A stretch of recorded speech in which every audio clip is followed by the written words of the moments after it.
Columbia University has agreed to comply with a series of demands from the Trump administration about how it will handle protests, anti-Semitism, and even some academic departments. The university faced a deadline today to either comply or risk losing $400 million in federal funding. Columbia agreed to ban masks that conceal identity, to give some campus police new power to arrest protesters, review its admission procedures, and to appoint a senior university official to oversee several academic departments, including those focused on the Middle East, as well as Jewish and Palestinian studies. It's part of a broader crackdown on higher education. Jeffrey Brown has our latest look. As colleges are under pressure from the Trump administration, how should they respond? Princeton University President Christopher L. Eisgruber is speaking out publicly and joins the NewsHour now for this exclusive interview. Thanks so much for joining us. I want to start with news that we're both learning about right now, I believe, which is that Columbia University seems to have agreed to many of the demands from the Trump administration in the hope of keeping that $400 million in research. What's your response? Let me say, first of all, I have huge respect for Columbia University and tremendous respect for their president, Dr. Katrina Armstrong. So I don't want to be in the position of second guessing a peer institution, particularly under circumstances where I've just learned about the agreement. What I will say is this: academic freedom is a fundamental principle of universities, has to be protected. And so I have concerns if universities make concessions about that. And I think once you make concessions once, it's hard not to make them again. So that would be a framework that I would bring to this decision at any American university.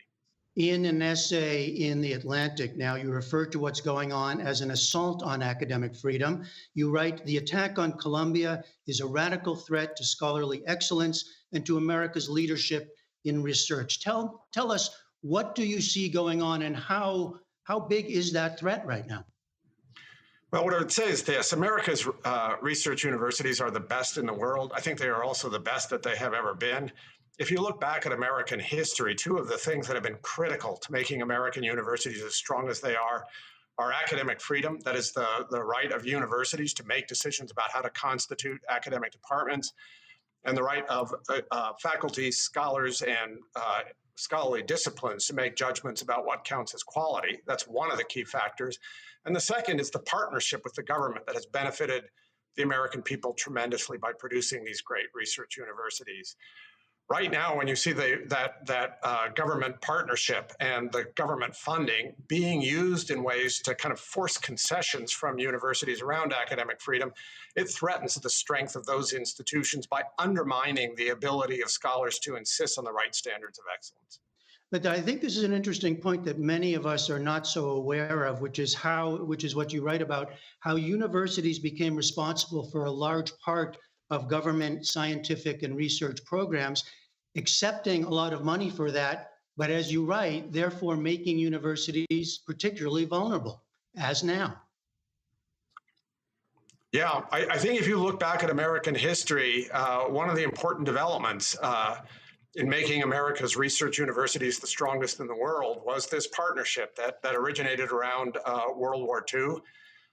The United States government recognized that by asking research universities to perform research on behalf of the American people and the American government, it could strengthen our economy, improve our health, increase the security of the country by making us a world leader in innovation, and it has. But in doing so, the government also became a uniquely powerful patron of all these universities. It was supplying large amounts of dollars to universities, and this partnership created a kind of interdependence.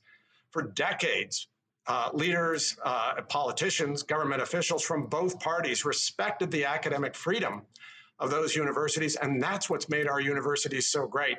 What concerns me so deeply about what's happening at Columbia and elsewhere right now is that the government seems to be using that funding stream to force concessions that are violations of academic freedom.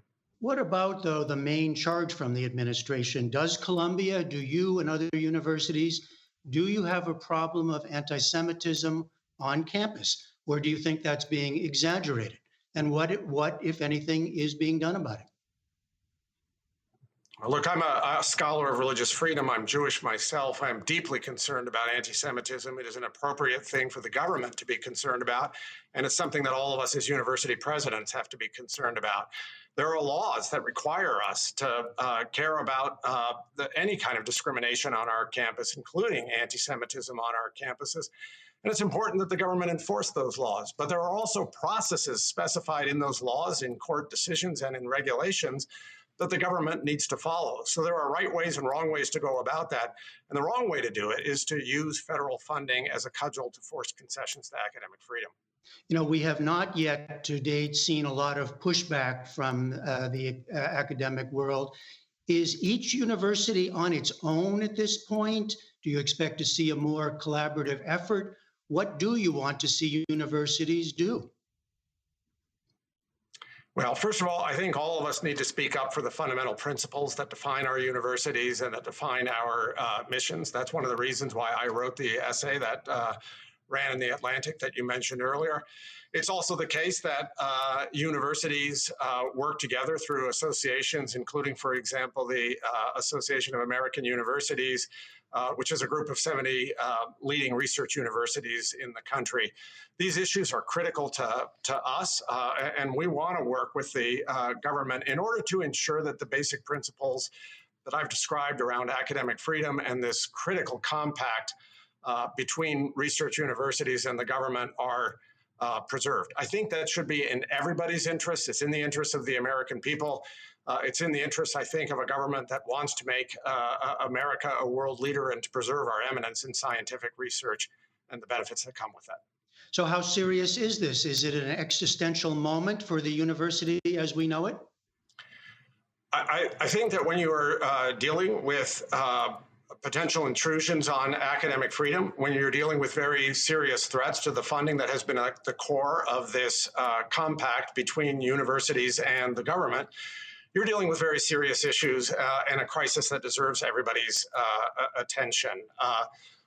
That principle of academic freedom and the ability of scientists and scholars to follow their research where it takes them, and the funding that has enabled our research universities to be the best in the world have made a difference to our universities and to our country in ways that should be the concern of every university, every American, and every official in our government.